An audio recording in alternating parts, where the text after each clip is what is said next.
붙들어 주옵소서. 감사드리오며 예수님의 이름으로 기도하옵나이다. 아멘. Please use translation app. 얼마 전에 제가 아는 어떤 목사님께서 50대 중반 정도 되신 분인데 저희 집 앞에 잠깐 나와보라고 전화가 왔어요. 그래서 앞에 나갔어요. 나갔더니 갑자기 동네가 다 떠나갈 정도로 부드드드드드드드 하면서 오토바이를 우리 집 앞에 이렇게 대놓고 저를 탁 웃으면서 쳐다보시는 거예요. 제가 너무 놀라가지고 야 진짜 멋있다고 이렇게 해드렸어요. 네, 정말 멋있다고. 그러면서 이제 그 떠나가는 뒷모습을 우리가 이렇게 비디오로 이렇게 찍었어요. 또 제가 아는 어떤 목사님 40대 중반 되셨는데 또 오토바이를 사신 거예요. 그래서 새벽 기도회를 가시는데 온 동네가 떠나게 버드드드드드 하고서 교회 앞에 주차를 해요. 그럼 성도님들이 부목사님 오셨구나 이렇게 알 정도로. 여러분 혹시 오토바이 타시는 분 계세요? 타고 싶으신 분 계세요 혹시? 제 아내가 죽어도 안 된다 저한테 그렇게 얘기했습니다. 근데 사랑하는 성도님들, 그 마음의 심리를 여러분 좀 이해는 되십니까? 사람이요 어렵고 힘든 그런 생활 때문에 무너지는 경우도 있지만 어떤 경우에는 허무함 때문에 무너지는 경우도 있다라는 것을 우리가 알 수 있습니다. 그러니까 사람을 가장 지치게 만드는 거는 내가 일이 너무 힘들어서 일 수도 있는데요. 근데 그 힘듦에 보람이 있고 그 힘듦에 어떤 보상이 있고 그러면은요 힘든 줄 모르고 일하는 경우가 있잖아요. 그런데 일은 열심히 하는데 마음속에 갑자기 이런 마음이 듭니다. 이게 무슨 의미가 있을까? 내가 왜 이렇게 참고 내가 왜 이렇게 견디고 이렇게 살아야 되지? 아니 다른 사람들은 다 그냥 막 사는데 나는 왜 이렇게 정직하게 살아야 되지? 나는 왜 이렇게 기도해야 되지? 아니 결국 다 죽는 인생, 결국 다 사라지는 인생이라면 내가 이렇게까지 살 이유가 있을까? 라는 것이 뭡니까? 바로 허무함입니다. 근데 그 허무함이 중년의 남성들에게 좀 이상한 방식으로 이렇게 나타나기도 한다라는 것이죠. 사실 사랑하는 성도님들, 죽음이 두려운 이유가 그런 것일 것입니다. 우리가 죽고 나면 모든 게 끝이라 생각한다면 내가 지금까지 가지고 오고 지켜왔던 이 신념과 그리고 내가 지금까지 가족들을 위해서 희생했던 것과 내가 이 사회를 위해서 그렇게 열심히 살아왔던 이 모든 것이 그냥 다 허무해지는 것이기 때문에 사랑하는 성도님들, 이 허무함이 우리의 인생을 무너뜨릴 수도 있다라는 것입니다. 그런데 사도 바울이 오늘 본문 말씀을 보면 15장에서요 계속해서 부활에 대해서 이야기를 했습니다. 그렇죠? 부활에 대해서 쭉 이야기하다가 이제 마지막 결론이 오늘 본문 말씀입니다. 15장이 제가 지금 설명드린 그 질문에 대한 바울의 답입니다. 자, 고린도 교회 안에서는요, 이 죽은 자의 부활을 받아들이기 어려워하는 사람들이 있었습니다. 그러니까 부활을 믿지 못하는 사람들이 있었던 거예요. 근데 그런 데는 이유가 있습니다. 여러분, 저 사람이 누구입니까? 네. 혹시 아십니까? 그리스하고 조금 연관된 사람입니다. 네. 그리고 나우나시하고도 연관이 되어 있습니다. 네. 소크라테스라고 하십시오. 테스 형이라고 하지 마시고. 네. 소크라테스입니다. 그런데요, 그 손에는 지금 뭐가 들려져 있냐면 독이 지금 들려져 있는 거예요. 그렇죠? 우리가 잘 아는 대로 소크라테스 그러면 정확하게는 모르나 아주 똑똑하고 훌륭한 철학자인데 독배를 마시고 죽었다 정도는 알고 있지요. 그렇죠? 자, 그때 당시에 고린도 사람들 그리고 고린도 교회의 사람들이 소크라테스와 비슷한 생각을 가지고 살아갔다라는 것입니다. 뭐냐? 부활? 그런 게 어딨어. 우리에게 중요한 것은 영혼이지 우리 몸이 아니야 라는 겁니다. 그러니까 이 사람들이 생각했던 것은 지금 이 이야기가 뭐냐면 소크라테스 다음으로 이어서 그 유명한 철학자가 플라톤 아닙니까? 그 플라톤이 파이돈이라는 책에서 뭘 적었냐면 소크라테스가 마지막 죽는 그 장면을 대화 형식으로 잘 기록을 해 놓은 거예요. 그래가지고 그때 당시에 이 사람이 어떤 말을 하면서 죽었는지가 다 기록이 되어져 있어요. 여러분 위대한 철학자 아닙니까? 그러니까 어떤 의미심장한 말을 하면서 죽었을 것이라고 우리는 생각하는데 그 독배를 마신 후에 소크라테스는요 죽음을 전혀 두려워하지 않았다 그럽니다. 뭐라고 얘기했냐면 자기의 죽음을 마치 생중계를 하는 것처럼 차분하게 설명을 했다는 거예요. 아, 이제 내가 이 독을 마셨는데 뭐 몇 시간 후면은 죽을 것 같은데 이제 발의 감각이 조금씩 사라지기 시작했습니다. 그리고 조금 있다가 이제는 다리가 좀 무거워지기 시작합니다. 이 마비가 점점 위로 올라오기 시작하네요. 막 이렇게 자기의 죽음을 중계를 했대요. 그리고 나중에 가서는 뭐라고 얘기했냐면 내가 누구한테 닭 몇 마리를 빌렸는데 못 갚고 죽으니까 누가 좀 대신 좀 갚아주세요 이러고 죽었대요. 그래서 야, 이 위대한 철학자가 어떻게 저러고 그냥 죽지? 생각을 했는데 이때 당시에 사람들이 몸과 죽음에 대한 생각이 그런 생각이었구나 라는 것을 우리가 알 수 있는 것입니다. 그러니까 이들은 어떻게 생각했냐면 이 몸은 우리의 고귀한 영혼을 그냥 가두고 있는 어떤 것이라고 생각을 한 거예요. 그러니까 사람이 죽으면 해방인 거예요. 무엇이 해방됩니까? 우리의 영혼이 몸으로부터 해방이 된다. 몸은 썩어질 것이고 몸은 나쁜 것이고 몸은 중요하지 않는 것이다 라고 생각한 거예요. 그러니까 고린도 사람들이 왜 음란함에 빠져 있고 음탕함에 빠져 있고 왜 그렇게 마음대로 살았는지를 우리가 알 수 있죠. 영혼이 중요한 것이지 내 몸은 함부로 굴려도 괜찮은 존재. 그리고 오히려 내가 죽는 것은 내 영혼이 몸으로부터 해방되는 것. 이렇게 생각한 거예요. 자, 그런데 이런 생각을 가진 사람들이 모여서 고린도의 교회가 된 것 아닙니까? 그러니까 사도 바울이 이들에게 복음을 전했어요. 여러분, 복음의 정수가 무엇입니까? 예수 그리스도께서 우리 모두의 죄를 다 해결하시고 십자가에 달려 죽으시고 장사되셨다가 사흘 만에 다시 부활하셨죠. 근데 그 부활하신 예수님께서 어떻게 부활하셨습니까? 몸의 형체를 가지고 부활하셨어요. 그래서 부활하신 후에 제자들을 만나서 물고기도 구워가지고 보리떡도 구워서 예수님도 드시고 아침 식사도 드시고 이렇게 하실 몸으로 부활하셨습니다. 그러니까 부활은 영혼만 부활하는 것이 아니라 우리 몸도 다시 부활하는 것입니다. 그러나 이것은 우리가 상상하는 그런 몸이 아니라 우리가 상상할 수 없는 glorified body, 변화된 몸이라는 것입니다. 그러니까 우리는요, 이 헬라 사람들, 그리스 사람들은 몸을 벗어버리는 것으로 생각했거든요. 근데 그게 아니라는 거예요. 우리 몸이 영광 가운데 변화되는 것입니다. 자, 그 이유를 지금 사도 바울이 이들에게 이것을 이야기하는 그 이유를 세 가지를 우리가 함께 생각해 보겠습니다. 첫 번째가 변화입니다. 변화. 바울은 지금 부활을 설명하면서 변화를 이야기하는데요. 50절 말씀을 함께 읽겠습니다. 시작.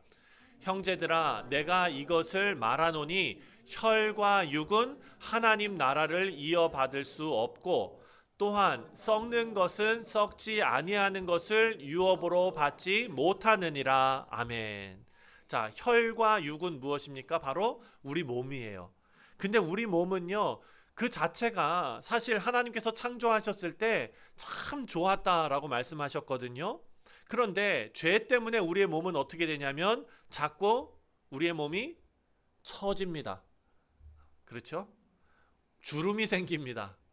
아픈 데가 생깁니다. 쇠약해집니다. 그리고 나중에 가서는 죽음을 피할 수 없는 상태가 됩니다.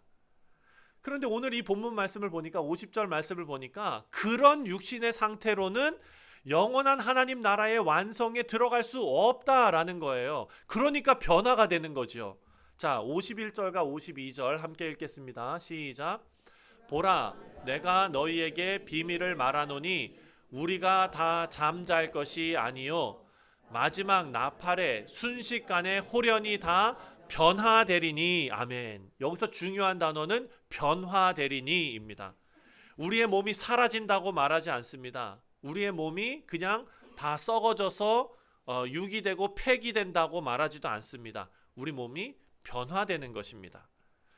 그러면은 목사님, 저희 그 부모님, 할아버님 다 화장했는데 그거 어떡합니까? 걱정하지 않으셔도 됩니다. 그렇죠? 그래도 우리가 생각하는 그런 몸이 아닌 거예요. 자, 53절 말씀을 또 볼까요? 53절 시작. 이 썩을 것이 반드시 썩지 아니할 것을 입겠고 이 죽을 것이 죽지 아니함을 입으리로다. 자, 반복된 게 뭡니까? 입는다잖아요. 입는다라는 동사예요. 근데 헬라 사람들은 아까 어떤 거였어요? 우리의 영혼을 육에서부터 어떻게 한다고요? 벗는다라고 생각했어요. 성경은 완전히 반대입니다. 우리는 썩을 것이 반드시 썩지 아니할 것을 입는다예요. 우리의 몸이 썩어져 버릴 몸이잖아요. 썩지 아니할 것을 입는다. 변화된다는 것입니다. 자, 하나님께서는요, 이 창조를 포기하지 않으셨어요. 우리를 흙으로 지으셨지요. 창세기 1장 31절 다 아는 말씀입니다. 다시 한번 읽겠습니다. 시작. 하나님이 지으신 그 모든 것을 보시니 보시기에 심히 좋았더라. 아멘. 그런데 그 몸이 죄로 인해서 병들게 되고 죽게 되고 늙게 됩니다.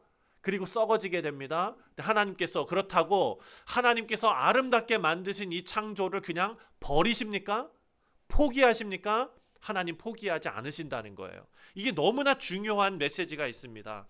예수님의 부활도 영혼만 부활된 게 아니었습니다. 빈 무덤이 남았어요. 그리고 무덤 문이 열렸어요.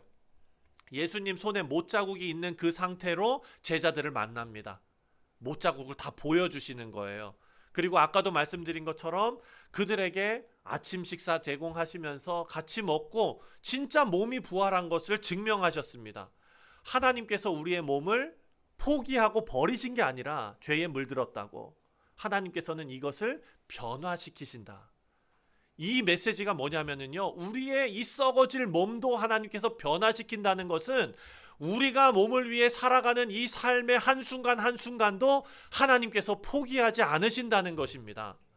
한순간도 하나님께서 우리를 버리지 않으십니다. 그래서 오늘이 중요하다는 거예요. 내가 하나님 앞에 올려드리는 기도, 내가 하나님 앞에 눈물 흘리는 그 순간, 내가 하나님 앞에서 참아내고 인내하고 순종하고 섬기고, 이 모든 것이 사랑하는 성도님들 사라지는 것이 아니라는 거예요. 하나님께서는요, 그 모든 삶을 변화시키십니다. 부활은 미래에 대한 어떤 약속이 아닙니다. 부활 그러면은 언제 의미가 있는가? 이제 다 죽고 나서 예수님 오시면은 그때 의미가 있는 게 아니라, 이 부활은요, 그때까지 가는 과정에서 너무나 중요한 일이라는 것입니다. 지금 삶이 의미가 있다라는 선언을 해주시는 겁니다. 우리의 삶이 변합니다. 두 번째로, 그 변한 삶은 무엇을 갖다 주느냐? 승리를 갖다 줍니다. 자, 이렇게 부활을 설명하던 이 바울이 이제 갑자기 막 찬송을 하기 시작하는데요. 54절 말씀을 읽겠습니다. 시작. 이 썩을 것이 썩지 아니함을 입고 이 죽을 것이 죽지 아니함을 입을 때에는 사망을 삼키고 이기리라고 기록된 말씀이 이루어지리라. 아멘. 그리고 55절 말씀에 우리 장례식에서 많이 읽는 말씀이지요. 시작. 사망아 너희 승리가 어디 있느냐? 사망아 내가 쏘는 것이 어디 있느냐? 이렇게 말합니다. 근데 이 지금 55절 말씀 한국말로 번역되어 있으니까 이렇죠. 원래 말씀 그대로 보면은요, 전쟁에서 이긴 자가 전쟁에서 패한 자에게 승리를 선포하는 그런 메시지입니다. 강력한 메시지예요. 자, 성도들은 이 당시에도 한 명씩 한 명씩 계속 죽고 있었습니다. 계속 늙어가는 그런 상황입니다. 그럼에도 불구하고 사도 바울은 지금 승리를 선언하고 있습니다. 사망아 너희 승리가 어디 있느냐? 사망아 내가 쏘는 것이 어디 있느냐? 우리가 이미 이겼다. 이 얘기예요. 그 얘기는 뭐냐? 우리가 바라보는 힘듦과 어려움과 허무함과 이 모든 것은 우리 현실 가운데 현재의 눈앞에 있는데, 사도 바울은 이걸 보지 않고 저 뒤에 있는 이미 우리에게 주신 승리를 보면서 이 얘기를 하고 있는 것입니다. 자, 56절 말씀 시작. 사망이 쏘는 것은 죄요 죄의 권능은 율법이라. 여러분 이해가 되시죠? 우리에게 승리가 왜 있습니까? 우리는요 죄 때문에 날마다 정말 힘든 삶을 살아갑니다. 그런데 그 힘든 삶이 왜 힘드냐? 우리의 죄는요 율법이 있는 한 우리는 그 율법을 완전히 다 지킬 수 없고, 율법은 우리를 올가매는 족쇄로 남아 있는데, 예수 그리스도께서 십자가에서 그 모든 율법을 완성시키셨잖아요. 그리고 죽으시고 부활하셨잖아요. 그러니까 우리에게 그 사망에 쏘는 것을 다 이겨버린 승리가 주어졌다라는 것입니다. 그래서 진짜 죽음은, 그 죽음의 문제는 우리가 죽어서 우리의 몸이 다 썩어 없어지는 것이 아니라 죄라는 거예요. 죄 때문에 사망이 온 것 아닙니까? 근데 그 죄를 예수 그리스도께서 다 해결하시고 승리를 우리에게 주셨다.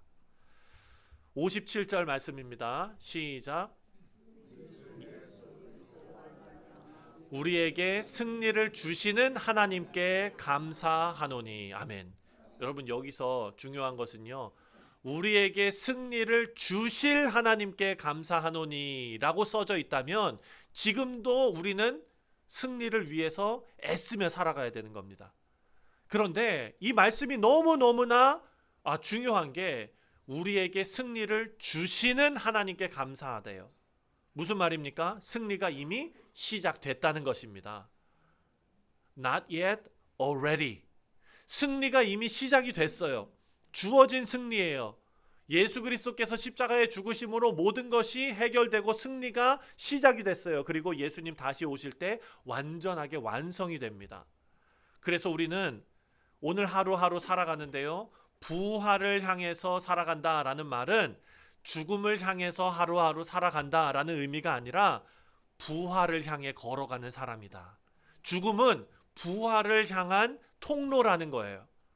자, 그래서 이것이 우리에게 어떤 의미가 있느냐? 마지막에 우리의 인생이 헛되지 않다라는 의미입니다. 우리의 인생이 헛되지 않다. 58절 말씀, 너무나 아름다운 말씀입니다. 함께 읽겠습니다. 시작.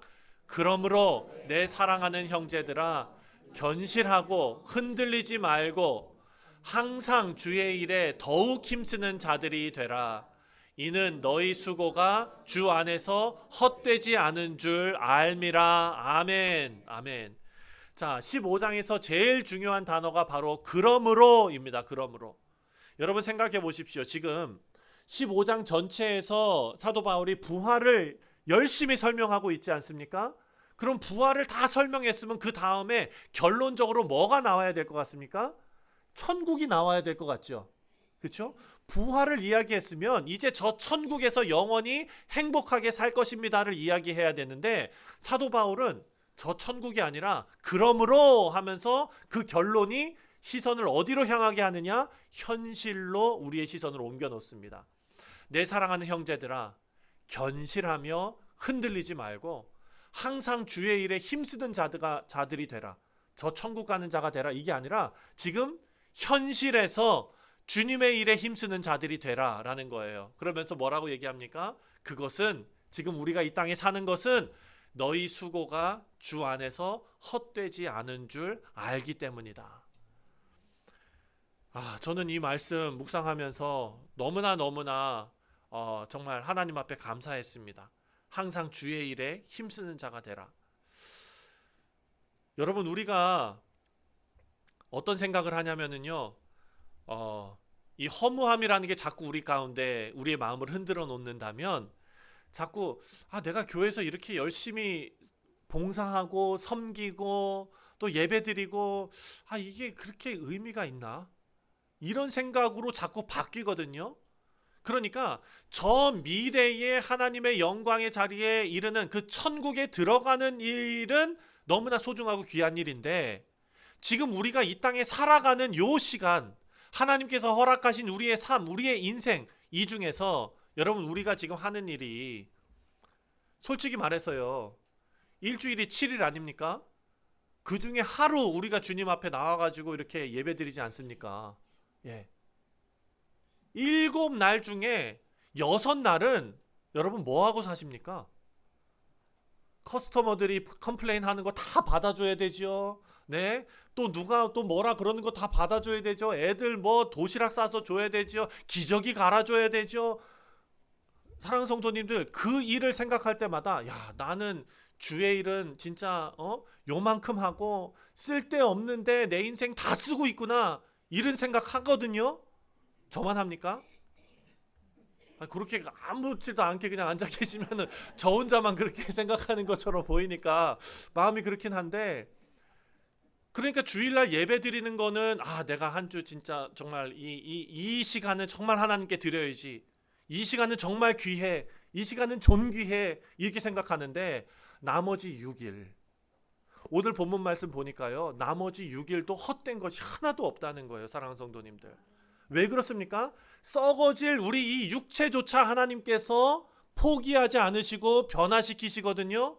그러니까 우리가 6일 동안 세상에 나가서 열심히 사는 그 일도 우리가 희생하고 참고 인내하고 져주고 사랑해주고 보살펴주고 하는 이 모든 일들이 너희 수고가 주 안에서 헛되지 않은 줄을 알아야 된다. 왜 그러냐?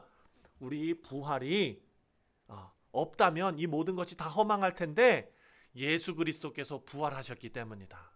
부활의 첫 열매가 되셨고 그 부활의 승리가 우리에게 있고 변화되는 약속이 우리에게 있고 지금도 변화되고 있고, 그렇기 때문에 오늘의 삶이 헛된 삶이 아니다라는 것을 가르쳐 주는 것이 바로 부활의 메시지입니다.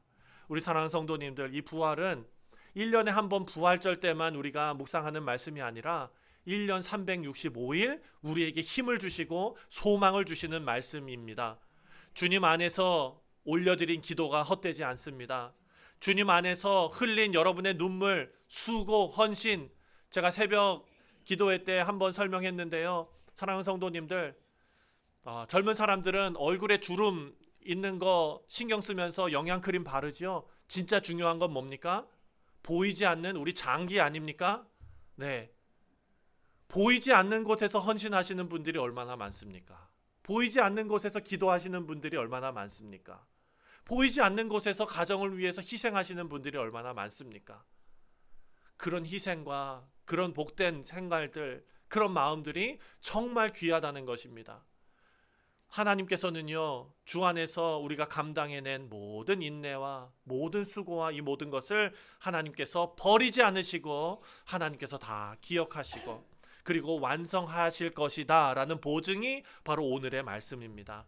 말씀을 맺습니다. 우리의 수고가 헛되지 않습니다. 사람은 금방 잊어버리고 또 세상도 우리의 삶을 기억하지 않을 것 같고 아무도 우리가 몰래 흘린 눈물, 수고 기억하지 않을 것 같은데 하나님께서는 기억하신다. 사람은 몰라줘도 하나님은 기억하신다. 우리의 몸도 버리지 않으신 하나님이신데 우리의 삶을 버리시겠는가? 부활은 우리가 언젠가 천국 갑니다 라는 메시지가 아니고요. 오늘을 포기하지 말라. 하나님께서 너희를 포기하지 않으셨으니 오늘을 포기하지 말라라는 하나님의 메시지인 줄 믿습니다. 여러분, 헌신하시다가 또 가정을 섬기시다가 또 열심히 삶을 살아가시다가 혹시 지치셨습니까? 오토바이 사지 마시고요. 예, 지치셨으면 가정을 위해 오래 참은 것 포기하지 마시고, 오래 섬기시는 것 포기하지 마시고, 믿음 지키시는 것 포기하지 마시고, 하나님께서 헛되지 않다 선언해 주셨으니 그 선언 붙잡고 승리하는 한 주 되시기를 주님의 이름으로 축원드립니다. 기도하겠습니다. 하나님 아버지, 감사합니다. 우리의 수고가 헛되지 않음은 예수 그리스도께서 죄와 사망의 권세를 끊으시고 부활하셨기 때문입니다. 아버지, 우리가 언젠가 주님 앞에 서는 날 우리가 다 알게 될 것입니다. 하나님께서 우리가 올려드린 그 기도, 아버지 하나님께서 다 기억하고 계시는 것을 우리가 알게 될 것입니다. 하나님, 우리의 삶 가운데 허무함이 찾아왔다면 무슨 의미가 있나 이런 생각이 든다면 아버지, 오늘 말씀 앞에 다시 한번 우리의 영혼이, 우리의 삶이 소생되게 하여 주시옵소서. 아버지 하나님, 우리의 삶에 지친 자들이 다시 하나님께서 힘을 주시고 가정을 위해 오래 참고 인내하고 헌신하는 모든 자들에게 하나님 견딜 은혜를 주시고, 아버지 교회를 섬기고 공동체를 섬기고 아버지 그러다가 혹시 낙심한 자들이 있습니까? 다시 일어설 소망을 하나님 허락하여 주옵소서. 우리의 기도의 한마디도, 눈물 한 방울도, 믿음으로 견딘 그 하루 한순간도 하나님 다 기억하시고 완성하실 것을 믿사오며 주 예수 그리스도의 이름으로